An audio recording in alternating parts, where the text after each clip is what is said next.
समस्त को आज संध्या आसर को पंडित नीलकंठ दास को भल पाउथिबा एई माटी धन्य होईछि। सर्वप्रथमे ओडिशा साहित्य एकाडेमी एई वर्ष सारा जो बरपत्र मानकर जन्म जयंती सारा ओडिशा रे आमे पालन करूछे। तांकर जन्मस्थान हो कर्मस्थान समस्त यही स्थान मानक आमे बहु आडम्बर पालन करूछे।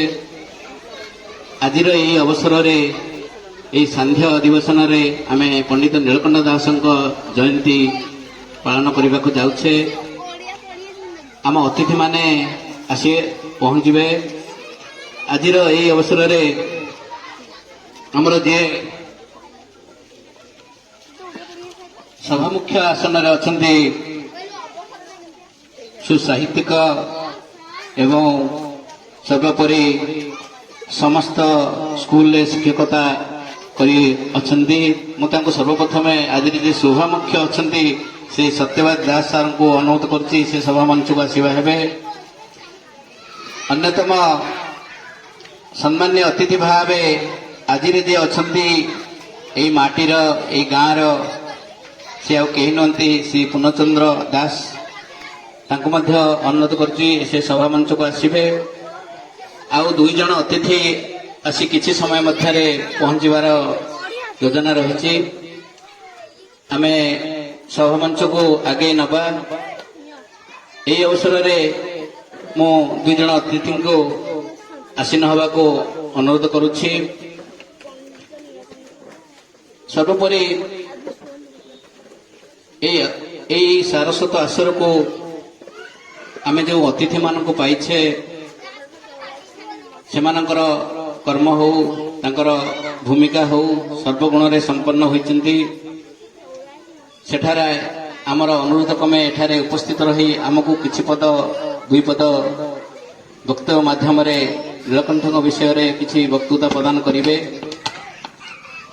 आउ दुई जण अतिथि से माने ए आसर को आसीगलणी पहुंचीबार शुद्ध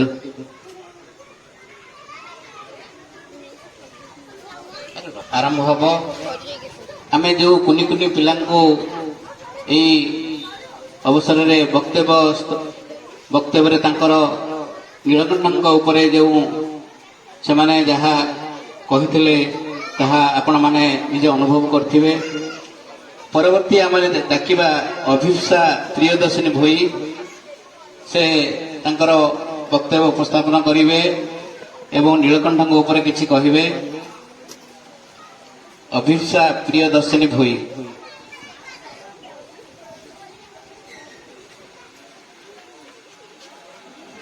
अतिथि और उपस्थित थिबा समस्त गुरुजन मानक मोर भूमिष्ठ प्रणाम। मु अलिभा प्रियदर्शनी भोई श्रीरामचंद्रपुर कोटाल उच्च प्राथमिक विद्यालय पंचम श्रेणी छात्री अटे। आज यही समाजसेवी पंडित नीलकंठ दास का जन्म वार्षिक महान पुरुष विषय किसी कहवाक सुजोग पाई मु निजक धन्य मन करुछि। से 1884 मसीहा अगस्ट 5 तारीख रे पिता आनंद दास और माता हीरा देवी को कोलमंडल थिले। दीर्घ वर्ष धरी गोटे पर गोटे संतान जन्म होई नष्ट हो जाइथिबारु नीलकंठ महादेव निकट में गरीब ब्राह्मण आनंद दास अधिया पढ़ी 48 वर्ष बयस अष्टम संतान रूपे पाई पुत्रटीर नाम नीलकंठ देइथिले। नीलकंठ भंडाकुलर स्कूल रे प्राथमिक शिक्षा समाप्ति पर सेठारु पुरी जिला school Cuttack collegiate school Puri जिला स्कूल रेभेन्सा कॉलेज और कलिकता विश्वविद्यालय वकिलाती पढ़ी पर एमए पास करथिले। नीलकंठ दास आनंद मिश्र और हरिहर दास परस्पर पारिवारिक बंधुता और गोटे चिंताधार समस्या होइथिबारु एमानक मध्यरे घनिष्ठता दृढ़ीभूत होइथिला। नवम श्रेणी छात्र नीलकंठ निज बंधु और गोपबंधुक सह मिशी भाग विराती कूल देश सेवा वज्र प्रतिज्ञा नहीं। ସେହି ଦିନଠାରୁ ସେମାନଙ୍କ ମନରେ ଦେଶପ୍ରେମ ଜାଗ୍ରତ ହୋଇଥିଲା। ସେତେବେଳେ ଗାଁ ଗହଳିରେ ତୀବ୍ର ଜାତିଆଣ ଭାବ ଥିଲା। ପ୍ରତ୍ୟେକ ଲୋକ ନିଜ ବଂଶର କୈଳିକ ବୃତ୍ତିରେ ନିୟୋଜିତ ଥିଲେ। ଅନ୍ୟ ସମ୍ପ୍ରଦାୟର ବୃତ୍ତି କେହି ଗ୍ରହଣ କରିବାକୁ ଚାହୁଁନଥିଲେ। ରାଜା, ବ୍ରାହ୍ମଣ, ଜମିଦାର, ମକଦ୍ଦମା, ବଡ଼ ବ୍ୟବସାୟ, ଗଡ଼ ସାମନ୍ତ ମଠ ଜମିକୁ ଛାଡ଼ିଦେଲେ କୌଣସି ସାଧାରଣ ଲୋକର ଇଞ୍ଚେ ବୋଲି ଭୂସମ୍ପତ୍ତି ନଥିଲା। ସମସ୍ତ ଜାତି ଓ ସମ୍ପ୍ରଦାୟ ମଧ୍ୟରୁ କେବଳ ବ୍ରାହ୍ମଣ କରଣମାନେ ପଢ଼ାଲେଖାକୁ ବୃତ୍ତି ଭାବେ ରଖିଥିଲେ। ତେଣୁ ପୁରୀ ସତ୍ୟବାଦୀ ହାତ ଗଣତି କେତୋଟି ସଂସ୍କୃତ ଟୋଲ୍ ଖୋଲା ଯାଇଥିଲା। ପାଶ୍ଚାତ୍ୟ ଶିକ୍ଷାର ସମ୍ମିଶ୍ରଣ ଏକ ସାର୍ବଜନୀନ ବିଦ୍ୟାଳୟର ସ୍ୱପ୍ନ ଦେଖିଥିଲେ ଗୋପବନ୍ଧୁ। ତାଙ୍କୁ ଏଥିପାଇଁ ସମସ୍ତ ସହଯୋଗ ସହାୟତା ଯୋଗାଇ ଦେଇଥିଲେ ଯୁବକ ନୀଳକଣ୍ଠ। ବନ୍ଧୁମାନଙ୍କ ଉଦ୍ୟମରେ ନିଜ ଗାଁରୁ ବନ୍ଦ ହୋଇଯାଇଥିବା ସ୍କୁଲଟିକୁ ନେଇ ତାକୁ ଏକ ମଧ୍ୟ ଇଂରାଜୀ ବିଦ୍ୟାଳୟ ରୂପେ ଫୁଲ ଅନୁସାରେ ବହୁମାଳରେ ଖୋଲିଲେ। 1909 କୁମାର ପୂର୍ଣ୍ଣିମାରେ ଏହି ନୂଆ ଖୋଲିଥିବା ଭିକ୍ଟୋରିଆ ମିଡିଲ ଇଂଲିଶ ସ୍କୁଲର ପ୍ରଥମ ବ୍ୟାଚ୍ ଛାତ୍ର ଥିଲେ ଶ୍ରୀରାମଚନ୍ଦ୍ରପୁର ପିଲାମାନେ। ସ୍କୁଲ ଆରମ୍ଭ କରି ଉଚ୍ଚତର ଶିକ୍ଷା ପାଇଁ ନୀଳକଣ୍ଠ କଲିକତା ଯାଇଥିଲେ। 1911ରେ ସେ ଏ ପାସ୍ କରି ସେହି ବିଦ୍ୟାଳୟର ପ୍ରଧାନ ଶିକ୍ଷକ ହେଲେ ଏବଂ ବିଦ୍ୟାଳୟଟି ଉଚ୍ଚ ବିଦ୍ୟାଳୟକୁ ପରିବର୍ତ୍ତନ ହେଲା। ମୁଁ ଏତିକି କହି ମୋର ବକ୍ତବ୍ୟ ଶେଷ କରୁଛି। ମାନନୀୟ ଶ୍ରୀଯୁକ୍ତ ସଭାପତି ମହୋଦୟ ଏବଂ ମୋର ଗୁରୁଜନ ମାନେ ଏବଂ ମୋର ସାଙ୍ଗମାନେ, ଆଜି ପଣ୍ଡିତ ନୀଳକଣ୍ଠ ଦାସଙ୍କ 139ତମ ଜନ୍ମବାର୍ଷିକ ଉପଲକ୍ଷେ ମୁଁ କିଛି କହିବାକୁ ଚାହୁଁଛି। ପଣ୍ଡିତ ନୀଳକଣ୍ଠ ଦାସ ଆମ ଗ୍ରାମ ଶ୍ରୀରାମଚନ୍ଦ୍ରପୁରରେ 1884 ମସିହା ଅଗଷ୍ଟ 5 ତାରିଖରେ ଜନ୍ମଗ୍ରହଣ କରିଥିଲେ। ତାଙ୍କ ପିତାଙ୍କ ନାମ ଥିଲା ଆନନ୍ଦ ଦାସ ଏବଂ ମାତାଙ୍କ ନାମ ଥିଲା ହୀରା ଦେବୀ। ସେ ନିଜର ଅଗାଧ ଜ୍ଞାନ ଗାରିମା ଯୋଗୁଁ ଜୀବନ୍ତ ଜ୍ଞାନକୋଷ ଭାବରେ ନାମିତ ଥିଲେ। ସେ ଏକାଧାରରେ ଥିଲେ ଜଣେ ସାହିତ୍ୟିକ, ସ୍ୱାଧୀନତା ସଂଗ୍ରାମୀ, ଶିକ୍ଷାବିତ୍ ଏବଂ ଜଣେ ସାମ୍ବାଦିକ।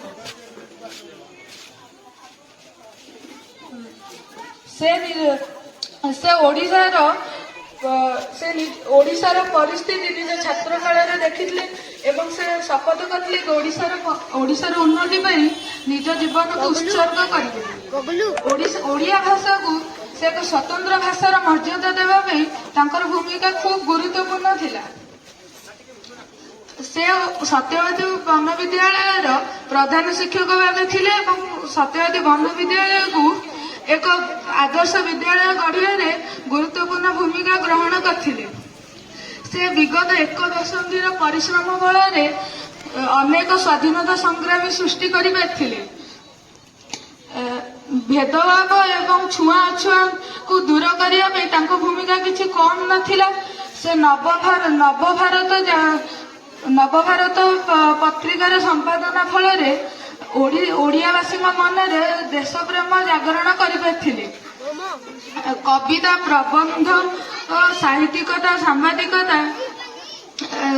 ସାମ୍ବାଦିକତାରେ ଅବଦାନ ଛାଡ଼ି ଯାଇଥିବା ପଣ୍ଡିତ ନୀଳକଣ୍ଠ ଦାସ 1967 ମସିହା ନଭେମ୍ବର 6 ତାରିଖରେ ଦେହାନ୍ତ ହୋଇଥିଲା। ଏତିକି କହି ମୁଁ ମୋର ବକ୍ତବ୍ୟ ଶେଷ କରୁଛି। ଧନ୍ୟବାଦ। ସର୍ବିଷ୍ଠା ମିଶ୍ର। ମୋର ନାମ ସର୍ବିଷ୍ଠା ମିଶ୍ର। ମୁଁ ଶ୍ରୀରାମଚନ୍ଦ୍ରପୁର ନୋଡାଲ ଉପରା ବିଦ୍ୟାଳୟର 8ମ ଶ୍ରେଣୀର ଛାତ୍ରୀ।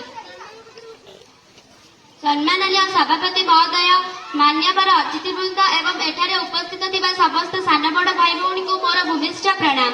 ପ୍ରଚଣ୍ଡ ସାରସ୍ୱତ ସାଧକ ବାଗ୍ମୀ ସ୍ୱାଧୀନତା ସଂଗ୍ରାମୀ ତଥା ଶ୍ରୀରାମଚନ୍ଦ୍ରପୁର ନୋଡାଲ ଉପରା ବିଦ୍ୟାଳୟରେ ପ୍ରଚଣ୍ଡ ସାରସ୍ୱତ ସାଧକ ବାଗ୍ମୀ ସ୍ୱାଧୀନତା ସଂଗ୍ରାମୀ ତଥା ସତ୍ୟବାଦୀ ବନ ବିଦ୍ୟାଳୟର ପ୍ରାକ୍ତନ ଶିକ୍ଷକ ନୀଳକଣ୍ଠ ଦାସ ଜନ୍ମଗ୍ରହଣ କରିଥିଲେ ଶ୍ରୀରାମଚନ୍ଦ୍ରପୁର ଶାସନରେ।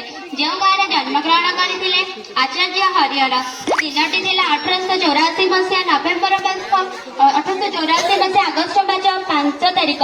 ଓଡ଼ିଆ ଇତିହାସରେ ଗୋଟିଏ ସୁନକ୍ଷତ୍ର। ତାଙ୍କ ପିତାଙ୍କ ନାମ ଥିଲା ଆନନ୍ଦ ଦାସ ଓ ମାତାଙ୍କ ନାମ ଥିଲା ହୀରା ଦେବୀ। ଆଜି ସେହି ପ୍ରାକ୍ତନ ଶିକ୍ଷକଙ୍କ ସୁନକ୍ଷତ୍ର ଉତ୍ସବ ତଥା ଜନ୍ମ ଜୟନ୍ତୀ ପାଳନ କରିବା ବାସ୍ତବିକ ଆନନ୍ଦମୟ। ତାଙ୍କ କଠୋର ନୀତିନିୟମ ବଳରେ ସେ ଦ୍ୱିତୀୟ ଦୁର୍ବାସା ଥିଲେ। ନୀଳକଣ୍ଠଙ୍କ ପରି ଥିଲେ ସେ କ୍ଷଣକୋପୀ ସମାଲୋଚକ କବି ସମାଜ ସଂସ୍କାରକଙ୍କ ଜନ୍ମ ଜୟନ୍ତୀରେ ମୁଁ ମୋର ଭକ୍ତିପୂତ ଶ୍ରଦ୍ଧାଞ୍ଜଳି ଅର୍ପଣ କରୁଅଛି। ସେତେବେଳେ ନୀଳକଣ୍ଠଙ୍କୁ ଛାତ୍ରବୃତ୍ତି ମିଳିଥିଲା। ତାଙ୍କର ଶିକ୍ଷକ ଥିଲେ ମଧୁସୂଦନ ମିଶ୍ର, ଆଦର୍ଶ ଶିକ୍ଷକ। ତାଙ୍କ ବୋଉ ଗାଁ ଠାକୁରାଣୀ ହରଚଣ୍ଡୀଙ୍କ ପାଇଁ କଦଳୀ କାନ୍ଦି ଭୋଗଟିଏ ରଖିଥିଲେ। ତା ଦେହରୁ 2ଟି କଦଳୀ ନୀଳକଣ୍ଠ ଖାଇ ଦେଇଛନ୍ତି। ବୋଉ ଚିନ୍ତିତ ମର୍ମାହତ। କିଏ ଖାଇଲେ ପଚାରିଲେ। ନୀଳକଣ୍ଠ କହିଲେ ମୁଁ ଖାଇଛି। ବୋଉ କହିଲେ ଠାକୁର ଠାକୁରାଣୀଙ୍କର ଅମଣିଆ ଭୋଗ ଖାଇଲେ ଠାକୁର ଠାକୁରାଣୀ ମାନେ ଅଭିଶାପ ଦେବେ, ଭଲରୁ ଭେଲ ହବ। ନୀଳକଣ୍ଠ କହିଲେ ତୁ ଯଦି ତୋ ପାଇଁ କଦଳୀ ରଖିଥାନ୍ତୁ ମୁଁ ଖାଇ ଦେଇଥିଲେ ତୁ କଣ ମୋ ଉପରେ ରାଗିଥାନ୍ତୁ? ବୋଉ ନୀରବ, ନୀଳକଣ୍ଠ ମଧ୍ୟ ନୀରବ। ଯୁକ୍ତି କିନ୍ତୁ ଅକାଟ୍ୟ ନୁହେଁ। ନୀଳକଣ୍ଠ କହିଲେ ମୁଁ ପାଠ ପଢି ବୃତ୍ତି ପାଇଲି, ମୁଁ ନ ଖାଇ ଠାକୁରାଣୀ ଖାଇବେ କାହିଁକି? କେଉଁ ନ୍ୟାୟରେ? କିଶୋର ଅବସ୍ଥାରେ ଥରେ ନୀଳକଣ୍ଠ ଗୋପବନ୍ଧୁ ଓ ଗୋଦାବରୀଶ ଯାଇଥିଲେ ଗାଁ ପାଖ ସୁଆଣ୍ଡକୁ, କାରଣ ସେଠାରେ ଭାଗବତ ସପ୍ତାହ ହେଉଥିଲା। ଭାଗବତ ସପ୍ତାହ ଉଦ୍ଯାପିତ ହେଲା। ସମସ୍ତେ ଅରୁଆ ଅନ୍ନକୁ ପିଠା ଡାଲମା ଖାଇ ଚାଲିଲେ ଭାର୍ଗବୀ ନଈ କୂଳକୁ। ନଡିଆ ଚାଞ୍ଚ ଉପରେ ବସି ଶପଥ ନେଲେ ପାଠ ପଢି ଚାକିରି କରିବେ ନାହିଁ, ଦେଶ ସେବା କରିବେ। ସମସ୍ତେ ହାତ ମିଳାଇଲେ। ଭାର୍ଗବୀ ନଈ